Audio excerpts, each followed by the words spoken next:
बिजली सार्फिन पर एक और इजाफी बोझ लादने की तैयारियां। बिजली ₹2.94 फी यूनिट महंगी करने की दरख्वास्त नेपरा में दायर कर दी गई है। इस पर हम बात करेंगे don news reporter Tahir Sherani से। ताहिर, बताइएगा किस मद में ये बिजली महंगी की जाएगी और अगर हो जाता है तो अवाम पर कितना बोझ पड़ेगा मजमूई तौर पर? देखिए, जो माहाना एडजस्टमेंट है वो मुसलसल सार्फिन पर उसका इजाफी बोझ पड़ रहा है।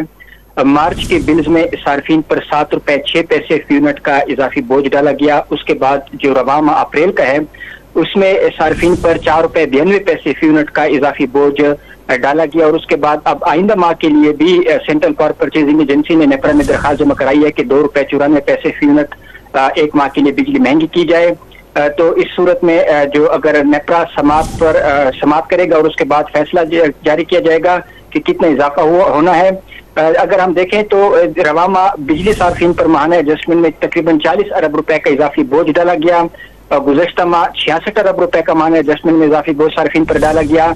और अप्रैल से 3 माह के लिए जो सहमाही एडजस्टमेंट है उस मद में भी सार्फिन पर 85 अरब रुपए से जायद का इजाफी बोझ डाला गया है। और रवा माली साल के दौरान जो बिजली का बुनियादी टैरिफ है वो भी ₹7.50 फी यूनिट तक महंगा किया गया। यानी मुसलसल जो बिजली सार्फिन है माहाना, सहमाही और बिजली के बुनियादी टैरिफ के बोझ तले दबे जा रही हैं। जी, बहुत शुक्रिया ताहिर, आपने हमें अपडेट किया।